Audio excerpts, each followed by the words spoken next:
This is a guided meditation, and so I would ask you to do this only when you are in a safe place, when you are alone, and when you are not managing or using any heavy machinery. Let's start by making yourself comfortable, finding a place to sit or to lie down. And I'd like you to do this with your eyes closed, because visual imagery is easier to create with eyes closed. Let's start by taking a nice deep breath in. Hold it, and then release it. Let's do that again. A nice deep breath in. Hold it, and then release it. That's right. And then we'll do that once more. Take a nice deep breath in. Hold it for a little longer. And then release it. And just allow your breathing to fall into its natural pattern. And you'll find that as we go along, your breathing may change. Certainly the feelings that you have in your body will start to change. You may find that your limbs become a little heavier, or perhaps a little lighter. And all you need to do is focus on the sound of my voice and on the guidance that I'm going to give you.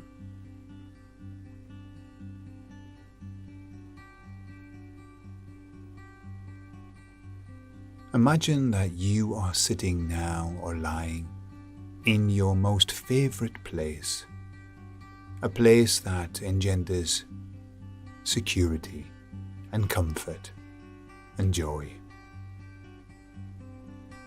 And it's from this place that we will do the work that we are going to do.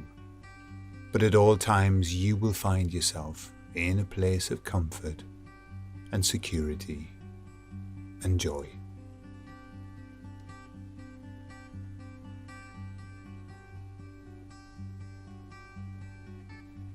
These days, life is not usual.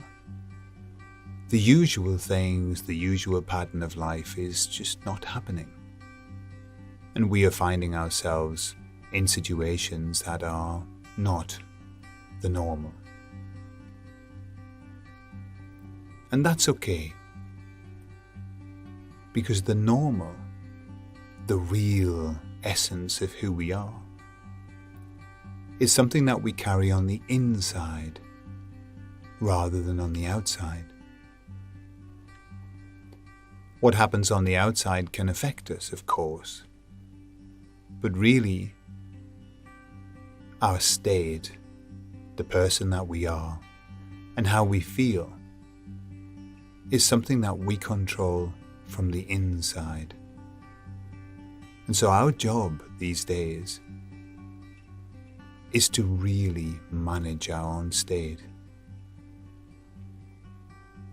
Our job is to make sure that at all times, regardless of what is going on outside of us, that on the inside, we are in a great place. We are in a place of calmness and of stillness.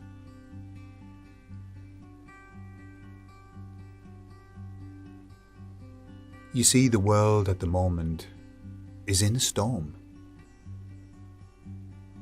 The world is suffering from a tornado of events.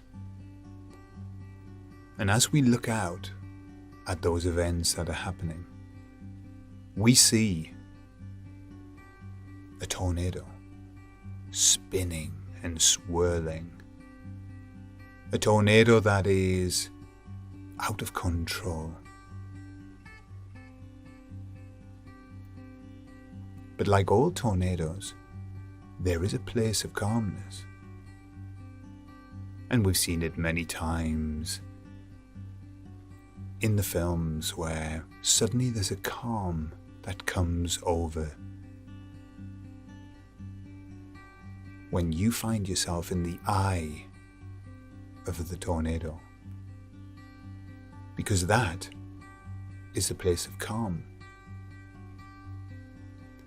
And this is where we are going to find ourselves today. In the eye of the tornado. And as we look out, we see the maelstrom, the craziness of what is happening. Lives spinning before us, madness spinning all around. And quite often our loved ones and people we admire and respect are also spinning like crazy out there. But we can remain in the eye of the storm, right in the part that is totally calm. And we can look out and observe what is happening. But it's not affecting us. Now, of course, being good people, and you are good people, we often want to help. We often want to reach out and offer our help to people. The problem is, when a tornado is spinning around us, if we reach our hands out, quite often we can be drawn into the tornado. We want to help people, but they are flying around at such a velocity, with such a force, that any kind of help that we offer by reaching out to people can quite often cause us more problems than we want. It can shift us from our calm place into the maelstrom of craziness out there. And it's for that reason that I suggest that we don't have to reach out. We don't need to step into the storm to be able to help.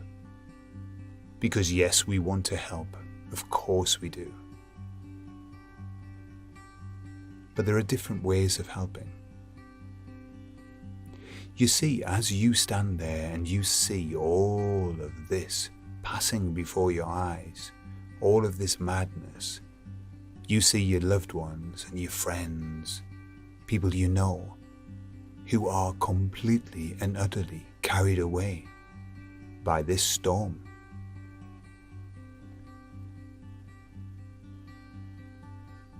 What you can do is to begin to shine like a beacon, like a lighthouse. And what is going to happen is that those people who are whizzing about in front of you, who are being carried by the storm, they will begin to see your light. They will begin to see your calmness. They will begin to see that you are not being carried around by the storm. And they will want to understand why it is that the storm isn't affecting you as it is them. And so that is your job, to beam light, to shine like a lighthouse. And you will find that those people, those who are ready, those who are able to see, will begin to reach out to you, will begin to be drawn to you. You see, a lighthouse is solid. It doesn't move. It shines its light. But a lighthouse is on the rocks. Safe, solid, and for good reason. And the boats come to the lighthouse. The lighthouse does not go to the boats. And so our job is to shine and to stay in the safe place, to stay in the calm place, and to attract those to us. If we step out into the storm, into the tornado, if we reach out and involve ourselves, then we are caught up just the same as everybody else. And we are of no help whatsoever. Rather, we stay where we are, in the calm, in the eye. And we shine our light and bring those who are ready to come to us. But how do we stay calm? How do we stay in this place? We do this by completely divorcing ourselves from the storm. You see, the storm, just as all of the storms in the past, has been completely manufactured, has been created. It's not real. It's a fake storm. But that doesn't make it any less strong. That doesn't make it any less dangerous. But understanding that this is fake, that this has been created to create fear and control. Once we understand that, then the storm no longer has strength. When you find out that the monster is only a shadow, then it is no longer scary. But quite often, we find ourselves attached to certain things, attached to certain fears. We find ourselves giving energy back to the storm. And this is normal, and this is the way that they have worked over the years to get us. But now is the time for us to cut off all energy to the storm. You see, the storm survives on our nervous energy. The whole organization of the storm depends on our attention. It depends on us believing it. It depends on us being scared of it. And it thrives on our energy. And so the best thing that we can do is to deprive the storm of our energy, to cut off that supply. And so as you stand there in the calm, in the eye of the tornado, I want you to look down. Look down at your body, and I want you to notice that there will be channels of energy, sometimes like the roots of a plant or a tree. You will notice that you have channels of energy that are leading off into the storm, that are taking energy from your body and giving it to the storm. Take a good look and notice. Quite often people see the energy coming from their heart, like a big fat root shooting out and giving energy. Some people see them coming from their feet, just like a tree. And be ever so careful, because there are some very obvious roots that take energy and give it to the storm. There are some very clear ones that we can see, but often there are some that are hidden, so look behind. Look all around 360 degrees and find all of the roots of energy that you are giving to this. These roots could be made up of fear, of anxiety, of horror, of frustration, of anger. You see, every negative energy that we offer up to the storm only makes it stronger. And so by cutting off our energy, we take away the energy of the storm. It doesn't affect us, but also on top of that, it makes it just that little bit weaker. For this evil storm relies on the negative energy of everyone to give it momentum, to give it strength. And so now that you have identified these channels of energy that are leaving your body and going off to the storm, then it's time to cut off these channels. And how we do this is easy. In our mind's eye, we find the biggest knife, the biggest saw, whatever tool that we can find and we can conjure up in our mind, a guillotine, it really doesn't matter. And we prepare that, and we hold it in our hands ready to use it, ready to cut off these streams of energy, these sources of energy that have been feeding the monster. But before we do it, I want to tell you something very important. When you cut off these sources of energy, when you stop giving your energy to the beast, to the storm, you will notice an enormous change in your own self. You will notice a calmness that will come over you. Sometimes that calmness is tainted with sadness because we are saying goodbye to something that has been part of our lives, all of our life. However, this must be done.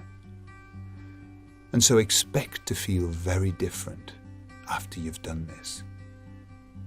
And expect to feel more distant, further away from the issues, calmer, more at peace.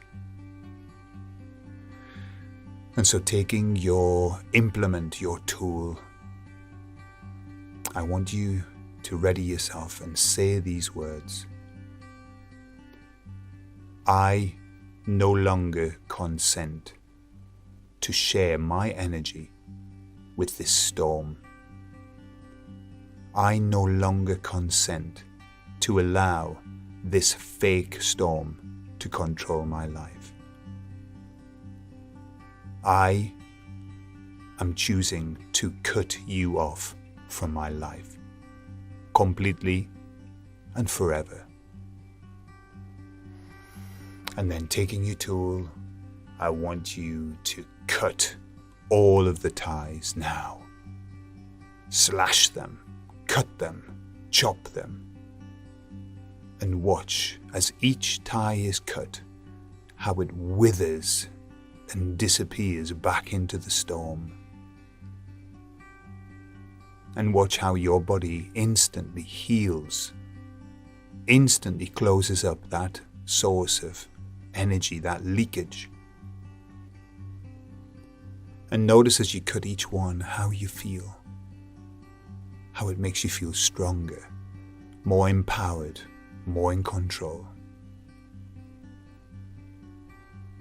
Cut every single one. Be sure that every one of them is gone. And as you do it, just keep repeating. I do not consent. I do not consent. I do not consent. And notice that as those connections wither and die, notice that the storm just loses a very small amount of energy. And all over the world now, people are cutting off the ties with the storm, millions upon millions of people are doing exactly what you were doing today. They are cutting off. They are turning their backs. They are moving away. And the storm is losing power. The storm is only the storm because of the energy that we have been giving it. And when we take it away, the storm calms. The clouds part, the sun comes out, and we see a beautiful blue sky. And so I want you to finish this by looking out at really what it is that we have. A world that is beautiful. A world that is ours. Nature at its best. And I want you to look at the sun, the sky, the mountains, the forests, the jungles, all of the animals of the world. And I want you to say, this is my world. This is the world that I choose to live in. This is the beautiful world that I choose to be part of. And notice how that storm is just getting further and further away. In fact, it's almost imperceptible. And our view and our vision is of our beautiful world, the world that we love, the world that we choose to take care of, the world that we choose to be part of.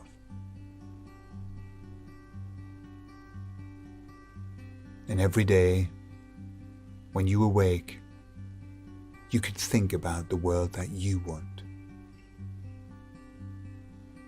You will no longer see the storm. The storm will no longer affect you. Oh, it will be there, but your attention will be elsewhere. You will be beaming your light. You will be shining like a beacon. And people will be looking at you and asking, what is it that they've got that is so special that allows them to be so peaceful? And that is where you will be. And that is where millions of us are becoming.